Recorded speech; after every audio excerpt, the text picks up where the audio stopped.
Good morning, students. This is a revision video for class 9, chapter 1, rational numbers and irrational numbers. Okay, first we have to understand what are rational numbers and what are irrational numbers. So, by the definition, the rational numbers are the numbers which can be represented in the form of P upon Q, where Q is not equals to 0, are called rational numbers, and P and Q are integers. Okay. The fact is the denominator can never be 0, that's why Q is not equals to 0, but P and Q both are integers. Okay. Example 2 upon 3 minus 1 upon 2, 3 upon 4 minus 1 upon 6 and also 0 upon 1. Because the numerator can be 0, but the denominator cannot be 0. Now, if you write the rational numbers in decimal forms, then you will find that every rational numbers have only two kinds of decimal expansion, that is either terminating or repeating. Means that the decimal expansion of every rational number is either terminating or repeating. For example, this 1 upon 2 is 0.5, that is terminating. 3 upon 5 is also terminating, 1 upon 8 is also terminating, but you can see 2 upon 3 is repeating, 1 upon 11 is also repeating.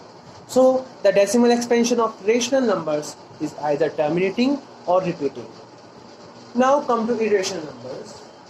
Irrational numbers are the numbers that are not rational, means the numbers which cannot be represented in the form of P upon Q, where Q is not equals to 0 and P and Q are integers. Okay, so these numbers which cannot be represented in the form of P upon Q is called rational number. Example, root 3, root 2, root 5, etc. The square roots of every non-perfect square number is irrational number. Okay, like root 6, root 7, root 8, root 10 are also all are irrational numbers, but root 4 and root 9 and root 16 are rational because their roots are possible. Their roots are integer numbers, so they are not irrational, but root 2, root 3, root 5, etc. are irrational numbers. If we convert the irrational numbers in decimal expansion, then we can find that the decimal expansion of every irrational number is both non-terminating and non-repeating. Means the expansion itself is non-terminating and non-repeating. Means the expansion will never terminate and any number will not repeat. For example, 1.01, 001, 0001, 4 times 01 and so on. The number of zeros increases in every step, so the number is non-repeating and it is non-terminating also. I hope you understand this topic. Okay, let's continue to the next topic. Now, let's learn how to convert a repeating decimal in the form of P upon Q.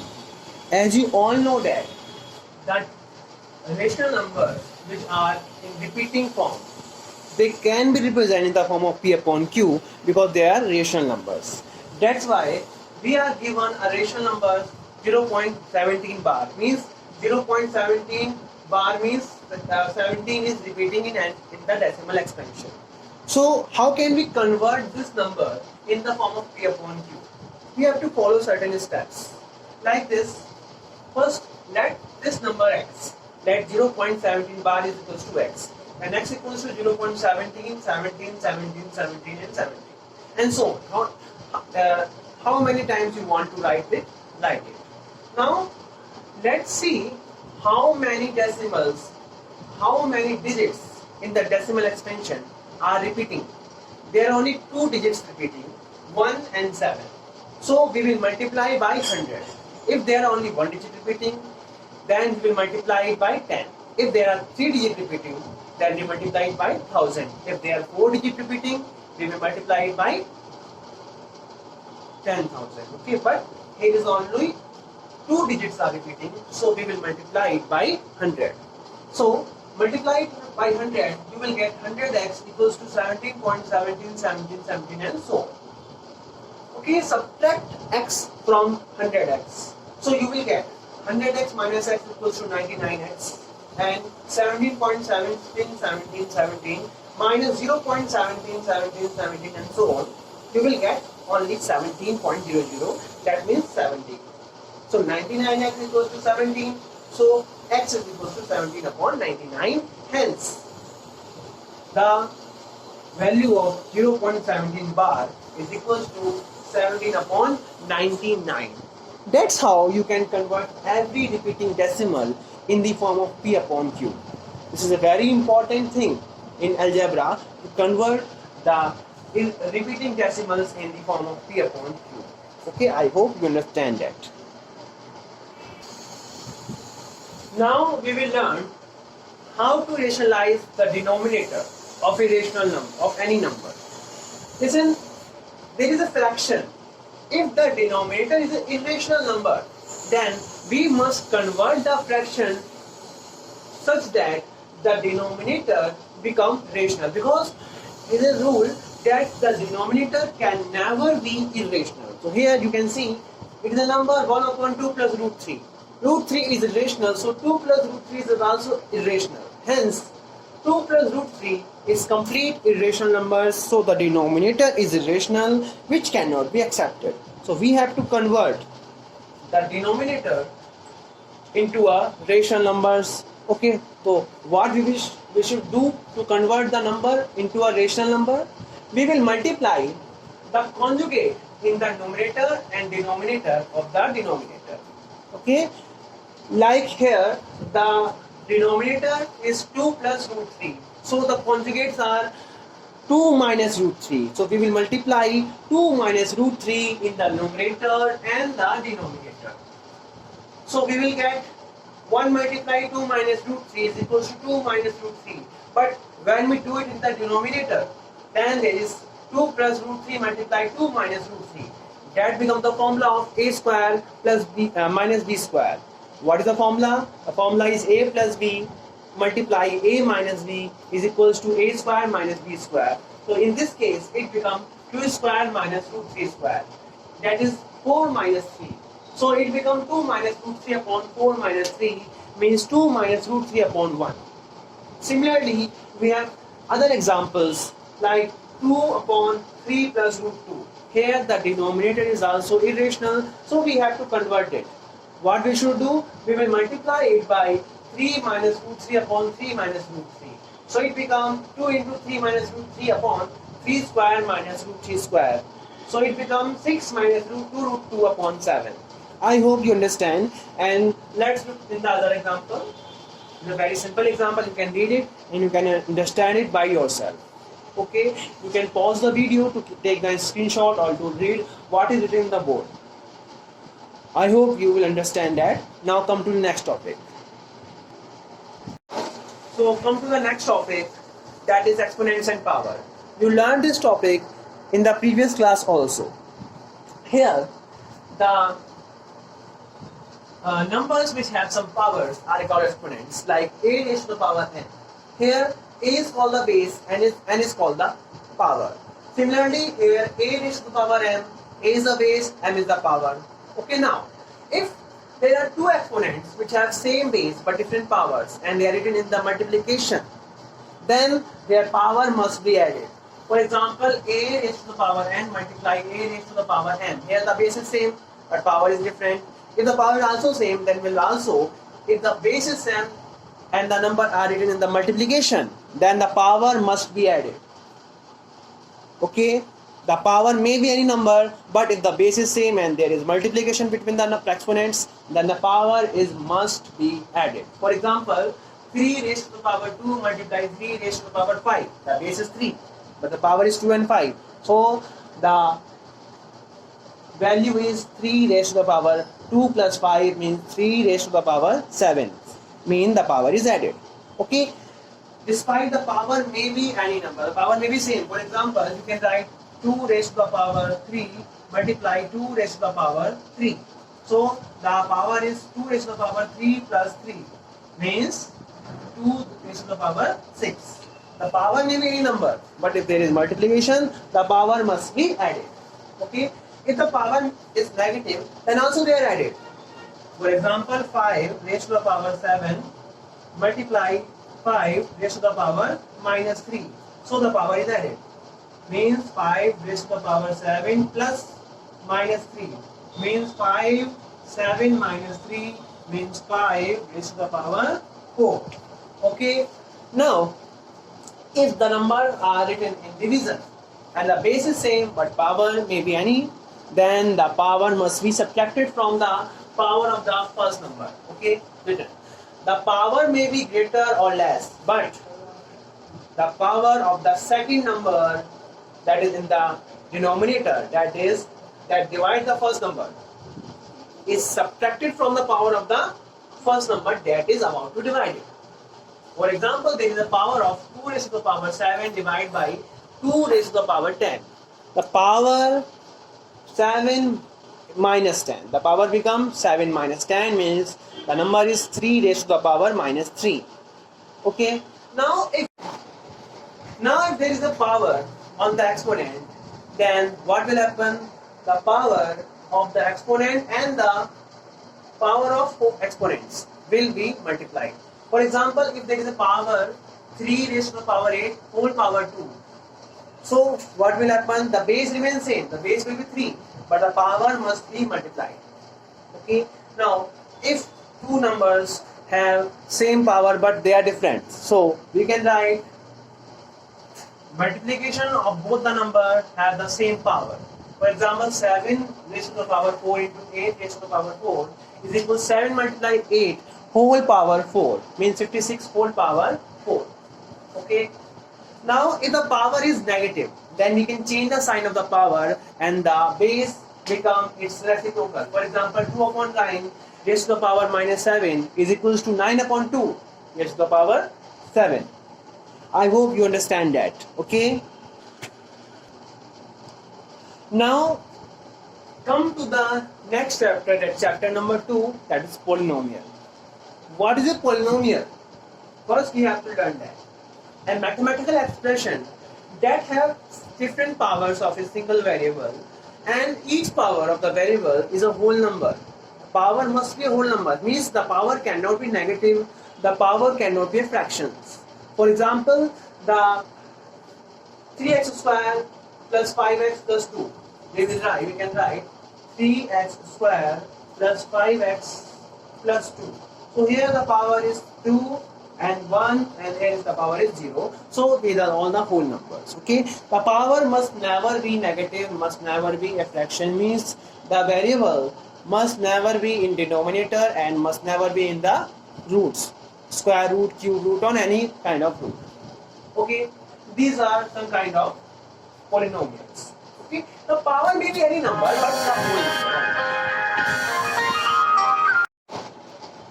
So the power of the variable must be a whole number. It can never be negative. It can never be a fraction, means the variable can never be in the denominator and it can never be in the square root or cube root of any kind of root.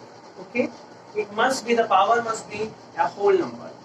Now, you can see there are some numbers written with the variables and different powers of variable in multiplication, and these numbers are called coefficients of the terms. For example, here 7x cubed minus 2x plus minus 3.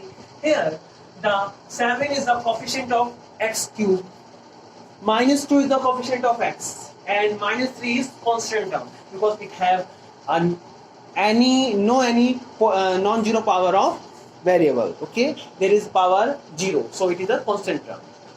So like this is a polynomial. Okay, it has power 4, power 3, power 2. Okay, now the coefficient of x is to the power 4 is 2. The coefficient of x cube is minus 3, and so on, so on, so on. You can see that these are called the coefficients. Now come to next. What is the degree of the polynomial? So here the highest power of the polynomial of the variable present in the polynomial is called the degree of the polynomial. As you can see in this polynomial, the degree is highest power, and that is 5. In this, the degree is 3. In this, the degree is also 3. So these are the polynomial of degree 5, degree 3, and degree 3. Okay, now you can see that this is the polynomial. Here is the degree 2. Okay, the degree of the polynomial is 2. So we have a name for some degrees of the polynomial. For example, if the degree is 2, then the polynomial is called quadratic polynomial. The degree is 3, then they are called cubic polynomial. If the degree is 1, that is called linear polynomial, and the degree is 0, then this is called constant polynomial. Okay, so we have certain kinds of polynomial: constant polynomials, linear polynomials, quadratic polynomials, and cubic polynomials, and so on. But we do not have name for every degree. We have name for certain and specific degrees. Okay, now come to next topic. Now discuss the value of the polynomial at different value of the variable.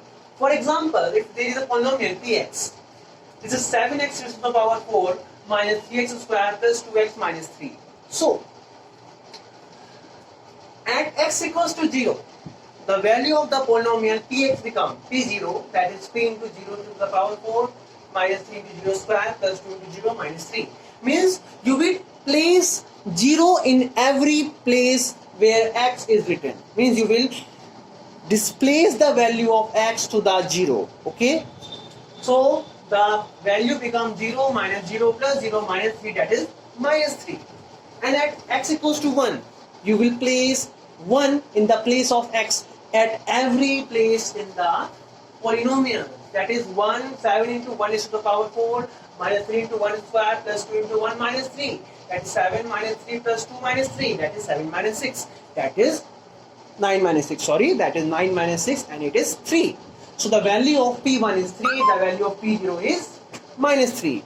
Okay, so we have different values at different values of x, different values of the polynomial at different values of x. You can find any value of the polynomial at any value of the variable.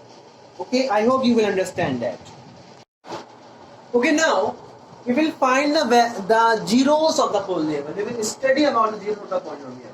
So what are the zeros of the polynomials? So zeros of the polynomials are the values of the variable for which the whole polynomial becomes 0, being equals to 0.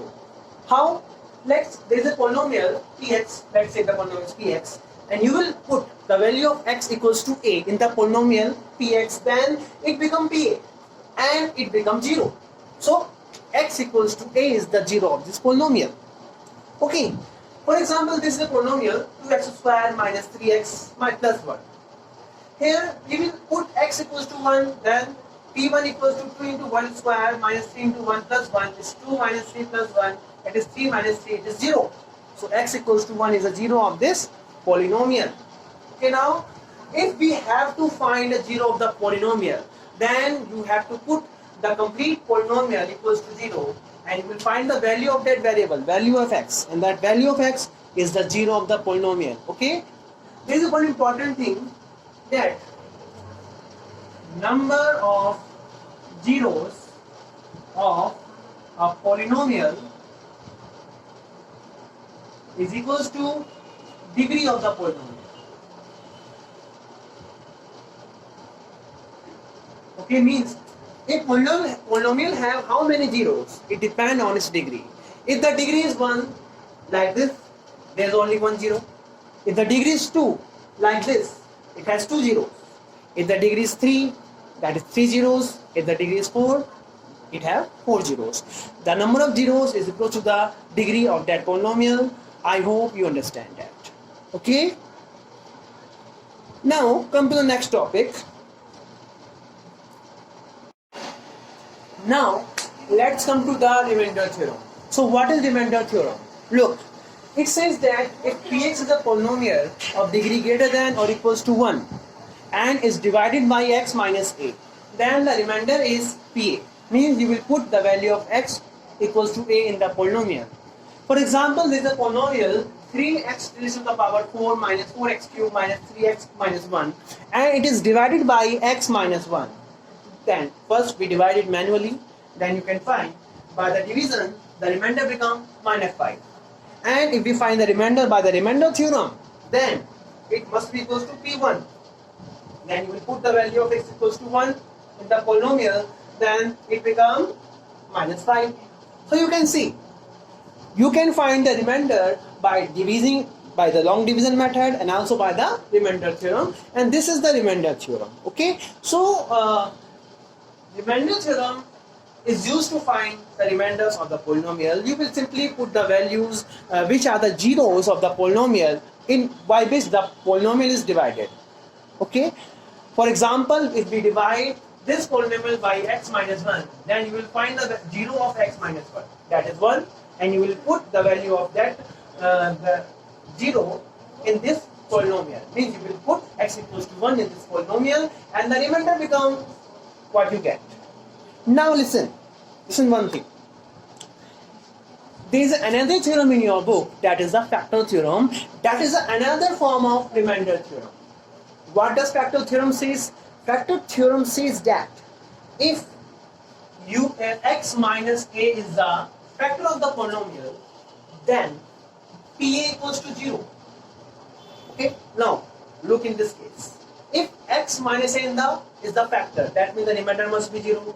Hence, PA is the remainder, then PA must be 0, and that's the factor theorem. So factor theorem is this another form of remainder theorem. I hope you will understand, but I will also tell you about the factor theorem in detail. Just look in the board. So as you can see, it is a factor theorem. If x minus a is a factor of polynomial px, then the value of PA is equal to 0. That means, if check, for example, if we have this polynomial 3x to the power 4 minus 4x cubed minus 3x squared plus 4, and x minus 1 is another polynomial, linear polynomial, and we have to check that x minus 1 is the factor of this or not, then you will simply divide this polynomial by x minus 1, and definitely you will get 0 because it is a factor. But we can also check it by the factor theorem. So you just find the 0 of this polynomial x minus 1. How you can find the 0? You will put x minus 1 is equals to 0. I will not bring it here. X minus 1 is equals to 0. So x equals to 1. So you put x equals to 1 in this polynomial, that is P1, and it becomes 3 into 1 raised to the power 4 minus 4 into 1 cube minus 3 into 1 plus 4, and this becomes 0. If this becomes 0, that states that this x minus 1 is a factor of the polynomial given to us. Okay, now we will learn about the factorization of quadratic polynomial. So what is quadratic polynomial? A quadratic polynomial is a polynomial which have a degree of 2. The standard form of the quadratic polynomial is ax squared plus bx plus c. That means the highest power of the variable is 2. So a quadratic polynomial has 2 factors, and definitely it has 2 zeros. There is an example of quadratic polynomial 12x squared minus 7x plus 1. So we have to find 2 factors of this quadratic polynomial. What we should do for that? We should multiply the coefficient of x squared to the constant term, 12 into 1, that becomes 12. So we have to find 2 numbers such that their product is 12 and the sum is minus 7. You can see there is 7 numbers whose factors are 12.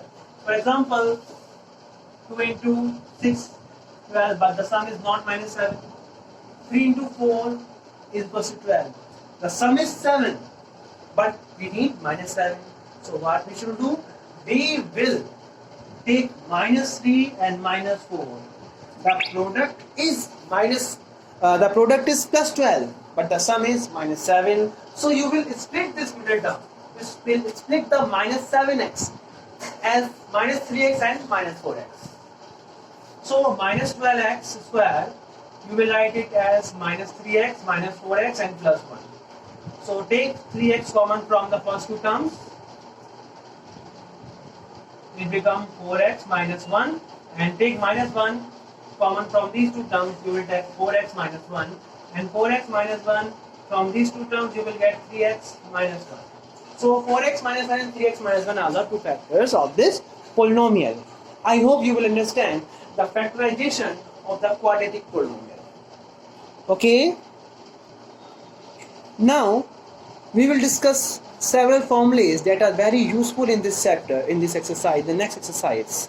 Some of these are as you can see, x plus a, x plus b equals to x square plus a plus b into x plus ab. X plus y into x minus y equals to x square minus y square, and a plus b whole square is a square plus b square plus 2ab, and a minus b whole square is a square plus b square minus 2ab. And also a plus b plus c whole square is a square plus b square plus c square plus 2ab plus 2bc and plus 2ca.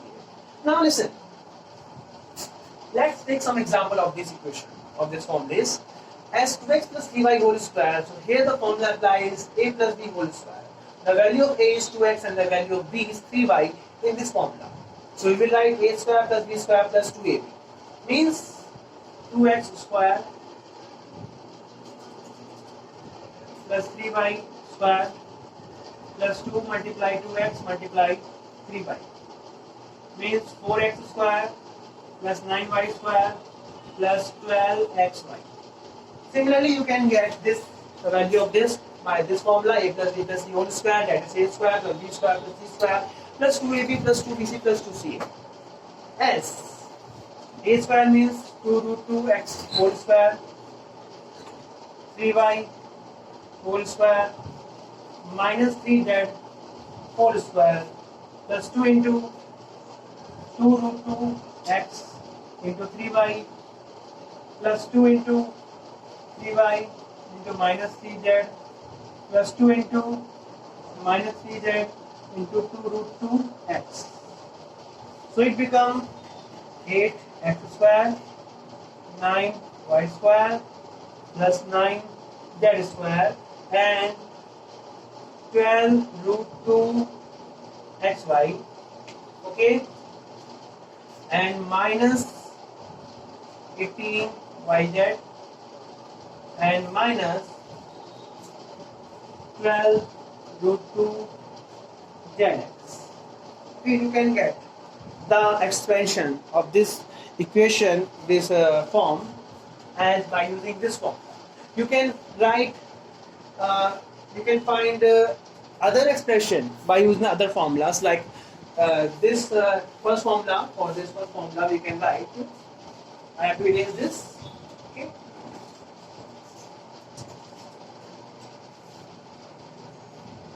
X plus 3 into x minus 4. So here x plus a, x plus b. Here x is x, but the value of a is 3 and the value of b is minus 4. You will put here x square plus a plus b means 3 minus 4 into x plus ab means 3 into minus 4. So it becomes x square minus 1x minus 12. I think you understand that. Okay. Now come to the other formulas.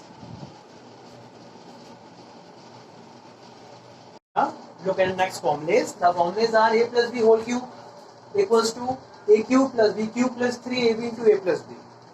And it can also be written as a cube plus b cube plus 3a square b plus 3ab square.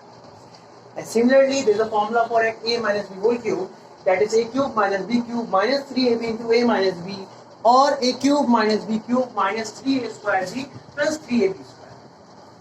Okay. We have some other formulas also, like a cube plus b cube, that is a plus b into a square plus b square minus ab, and a cube minus b cube, that is a minus b, a square plus b square plus ab. Okay, now there is also another formulas like x cube plus y cube plus z cube minus 3xyz is equals to x plus y plus z into x square plus y square plus z square minus xy minus yz and minus zx. Now, if in this formula x plus y plus z is equals to 0, then the value is x cube plus y cube minus z plus z cube minus 3xyz becomes 0 because x plus y plus z is equals to 0. So x cube plus y cube plus z cube is equals to 3xyz. Okay, you can use this formula for any number you have to find.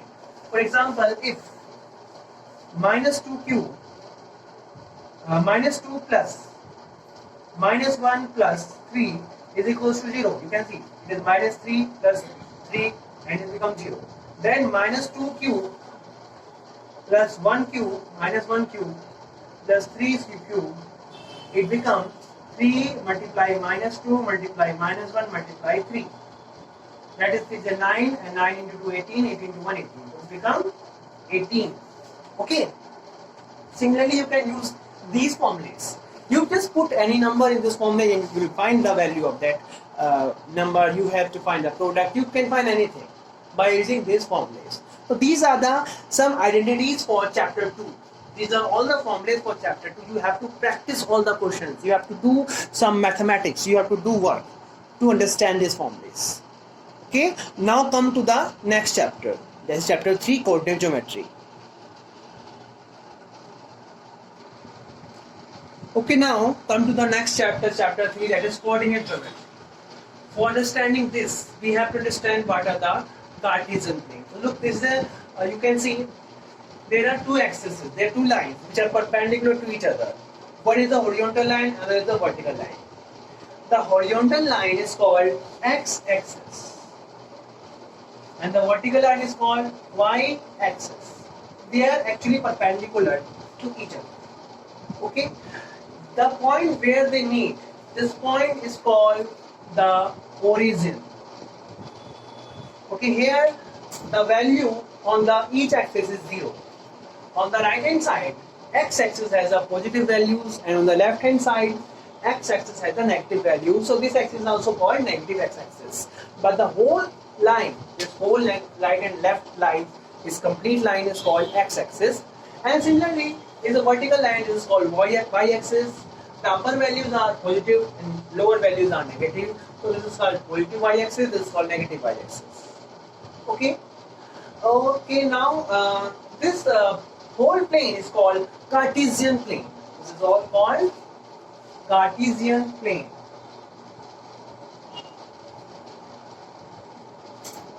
The Cartesian plane is divided by the two axes into 4 parts.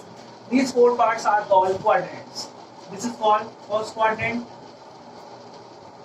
This is called second quadrant. This is called third quadrant. And this is called fourth quadrant. Now, what are coordinates? As the name of the chapter is coordinate geometry. So what are coordinates? We have to find the coordinates. What are coordinates?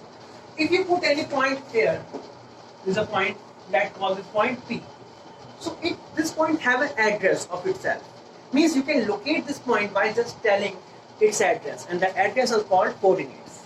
To find their coordinates, we just simply draw a line perpendicular to the x-axis. So this is a line perpendicular to the x-axis, meets the x-axis at 3, and another line on the y-axis which meets it at 6. So its first point, the coordinates is made up of 2 numbers. First number is the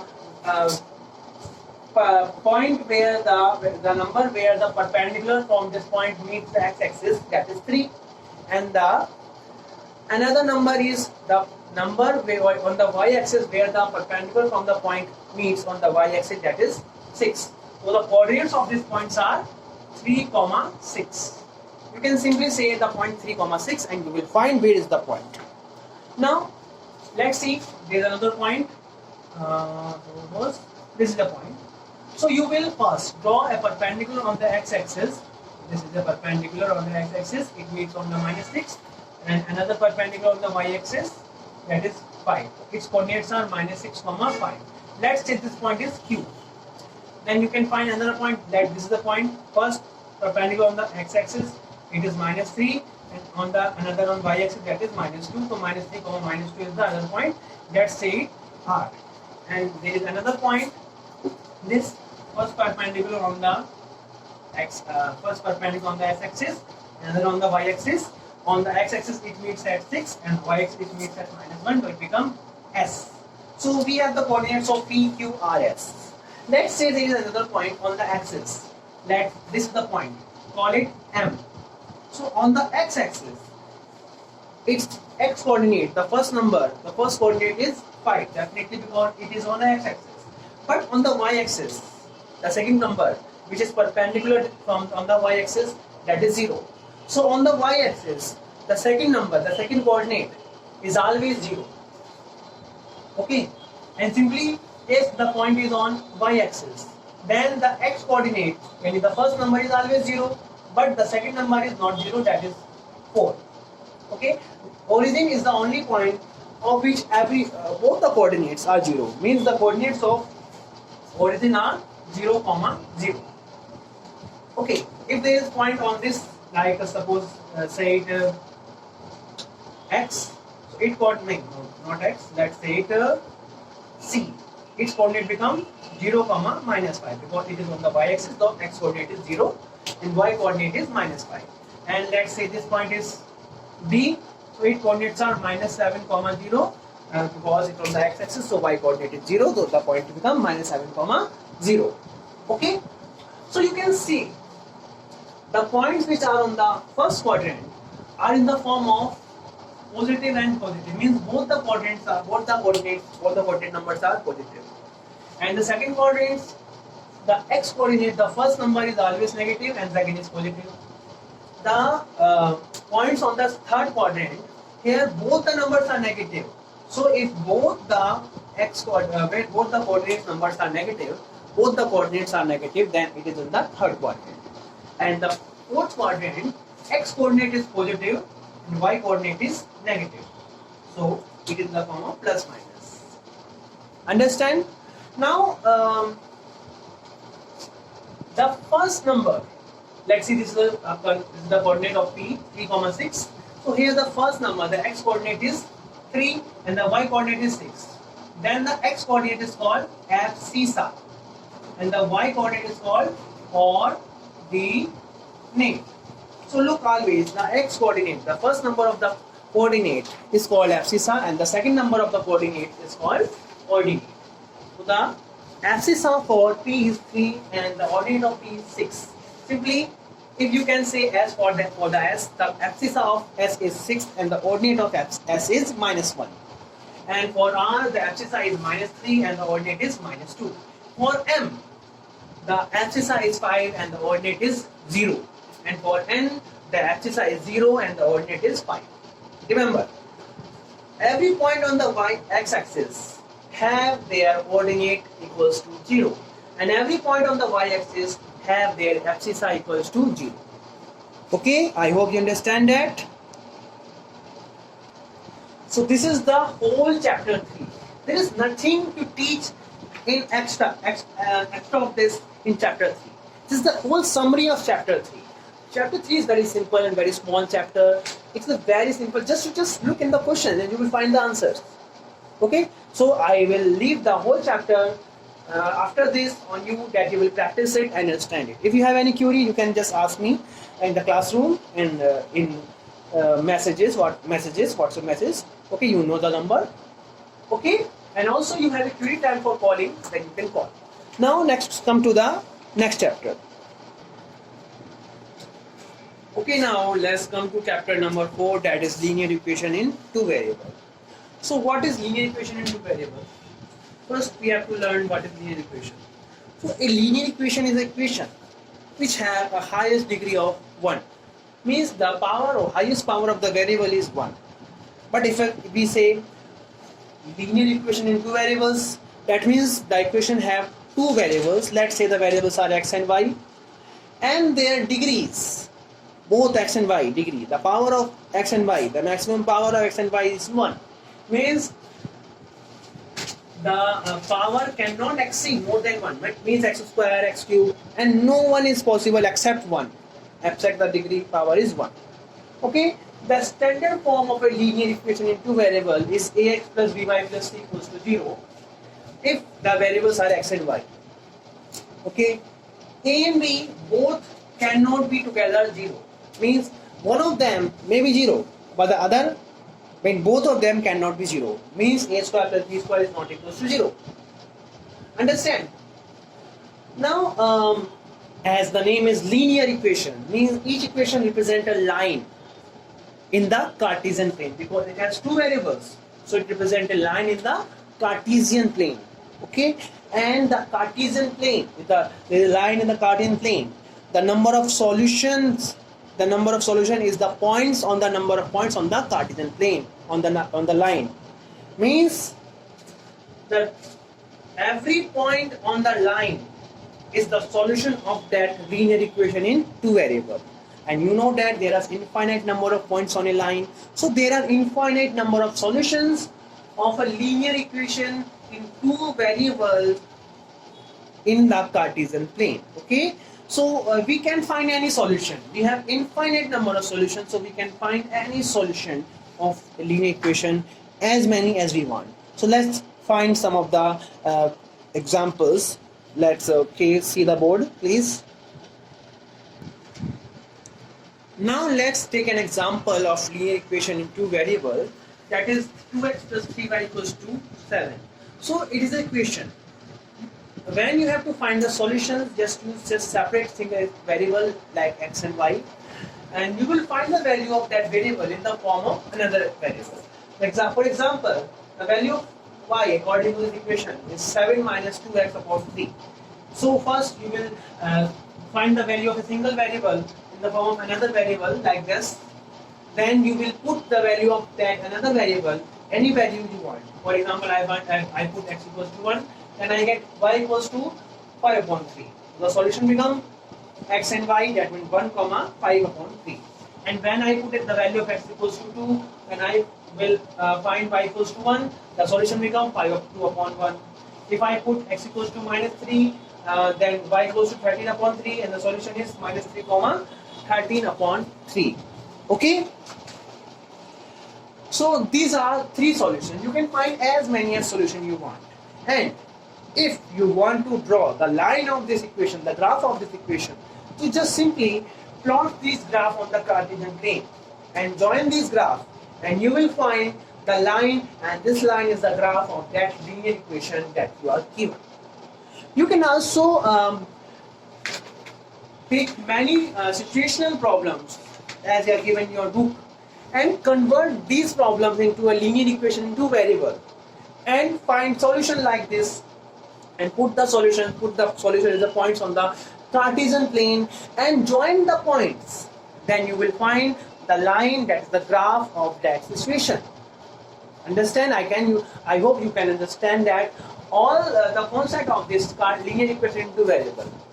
First, you have to find the solution. Then you have to put these points, plot these points on the Cartesian plane, and then join these points.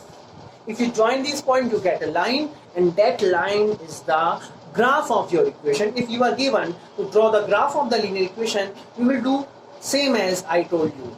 Okay, just you first find points, draw the points on the plots the points on the Cartesian plane, and join the points, and you will find the graph. I hope you understand this chapter.